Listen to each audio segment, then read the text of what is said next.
અખિલ ભારતીય સફાઈ મધ્યસ્થ કચ્છ જિલ્લા અધ્યક્ષે જણાવ્યું કે છેલ્લા 6 મહિનાથી કોન્ટ્રાક્ટ કર્મચારીઓને અનિયમિત પગાર મળી રહ્યો છે। દિન પ્રતિદિન તકલીફો વધી રહી છે તેમજ કર્મચારીઓ ઓછા અને વધુ કામ કરાવવામાં આવી રહ્યું છે। વારંવાર લેખિત અને મૌખિક રજૂઆત બાદ ચીફ ઓફિસર સાહેબને તેમજ મૌખિક રજૂઆત કરવા તમામ કર્મચારીઓ નગરપાલિકા ગયા હતા। ત્યાં તેઓને કહેવાયું કે આ કર્મચારીઓ કોન્ટ્રાક્ટરોના છે, અમારા નહીં। કોન્ટ્રાક્ટરોનું જણાવવું છે કે નગરપાલિકા તેઓને બિલ નથી આપતી। 4 કરોડ અને 29 લાખ રૂપિયા રોકાયેલા છે અને અમોને નગરપાલિકા બિલ આપશે તો જ અમે કર્મચારીઓને પગાર આપીશું। કર્મચારીઓનું જણાવવું છે કે તેઓનો પહેલાનો પણ પગાર રોકાયેલો છે। હવે આ કોન્ટ્રાક્ટરોને નગરપાલિકા બિલ ચૂકવણું ન કરે અને કોન્ટ્રાક્ટર ભાગી જાય તો કર્મચારીઓ કોના હવાલે? વારંવાર પગાર મુદ્દે કર્મચારીઓને આવી હાલાકીનો સામનો કરવો પડી રહ્યો છે। વધુમાં તેઓએ જણાવ્યું કે ભુજ શહેરમાં તકલીફ ન થાય તે હેતુથી તેઓ હડતાલ ન કરતા અને સફાઈ કામ ચાલુ રાખેલ હતું, પરંતુ ના છૂટકે કર્મચારીઓને ધરણા પર બેસવું પડ્યું છે। જો આ બાબતે કોઈ નિવારણ નહીં આવે તો આવતીકાલે તમામ કર્મચારીઓ કલેક્ટર કચેરીએ જશે। મારું નામ રાજેશ વાઘેલા, હું અખિલ ભારતીય સફાઈ મજદૂર સંઘ કચ્છ જિલ્લા અધ્યક્ષ। છેલ્લા 1 મહિનાથી આ કોન્ટ્રાક્ટ કર્મચારીઓને અનિયમિત પગાર ટાઈમ ટુ ટાઈમ પગાર મળતો નથી।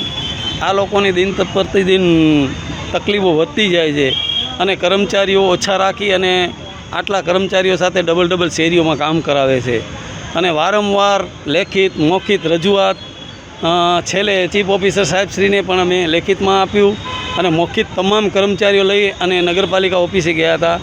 એ લોકોએ એમ કીધું કે ભાઈ આ કર્મચારીઓ કોન્ટ્રાક્ટરના છે, અમારા નથી। હવે કોન્ટ્રાક્ટર એમ કહે છે કે મારી પાસે નગરપાલિકાનો બિલ મને આપતી નથી।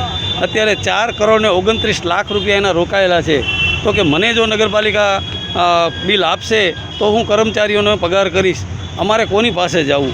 આના માટે કરી હમણાં જ આપણા નગરપતિ શ્રી વિઠ્ઠલભાઈ શાહ અને આપણા કમલભાઈ ગઢવી ચેરમેન શ્રી એમને પણ મળ્યા। એ લોકોએ કીધું 2 દિવસની અંદર તમારું પતાવી દેશું। 2-4 દિવસ થઈ ગયા, હજી સુધી કોઈ નિવેડો નથી આવતો। હવે કર્મચારીઓ છેલ્લે લાસ્ટ કીધું કે આના કરતાં હવે અમે આ બેસી જ જઈએ, અમારો પગાર વારંવાર આવું થાય છે અને આ કોન્ટ્રાક્ટ આ મહિને કદાચ પૂરો કરવાનો હશે। આ અગાઉ અમારા કોન્ટ્રાક્ટમાં પહેલે પણ પગાર રોકેલો છે, 40 દિવસનો NCS કંપની હતી તે વખતે, પછી રેડ્ડી સાહેબમાં છે એનામાં પણ અમારો પગાર રોકેલો છે, 40 દિવસનો પગાર તેથી પણ રોકાયેલો હતો। હવે આ કોન્ટ્રાક્ટરને જો નગરપાલિકા કદાચ બિલ ચૂકવણું ના કરે અને આ કોન્ટ્રાક્ટર ભાગી જાય તો કર્મચારીઓ કોના હવાલે? કોણ છે કોન્ટ્રાક્ટર? આનો કોન્ટ્રાક્ટર અર્બનવાળા છે, અત્યારે અર્બન ઇન્વેસ્ટર। એ લોકોએ પણ અમને લેખિતમાં આપેલું છે કે મને નગરપાલિકા આપશે તો જ હું પગાર આપીશ। હવે કદાચ આને પગાર આ લોકો એને બિલ ના આપે તો અમારા કર્મચારીઓની હાલત પાછી જે પહેલાં જેવું થયું એવું જ થશે। આ અગાઉ શ્રીજીવાળા પણ એવું જ હતું, એને પણ વચ્ચેથી કોન્ટ્રાક્ટ મૂકી દીધો અને માનમાં અમારા કર્મચારીઓને 2-4 મહિને પગાર ચૂકવણું કર્યું હતું। તો વારંવાર આવી રજૂઆતો અને આવું થતું રહેશે તો આ કર્મચારીઓ ક્યાં જાય? અને અત્યારે અત્યારે પહેલે 250 થી 350 કર્મચારીઓ હતા, અત્યારે 140 થી 45 કર્મચારીઓ સાથે નગરપાલિકા આખા ભુજ શહેરની સફાઈ કરે છે।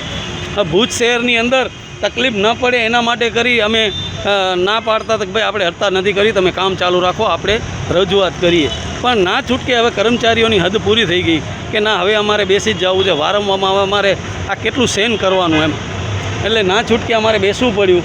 છતાંય જો આજે આનો કોઈ નિવેડો નહીં આવે, અત્યારે પ્રમુખ સાહેબ અને ચેરમેન સાહેબ આવે છે કે ભાઈ કંઈક વચલો રસ્તો કરીએ, જોઈએ હવે શું થાય છે। નહીં જાય તો અમે કાલે તમામ કર્મચારીઓ સાથે લઈને કલેક્ટર કચેરીએ જશું।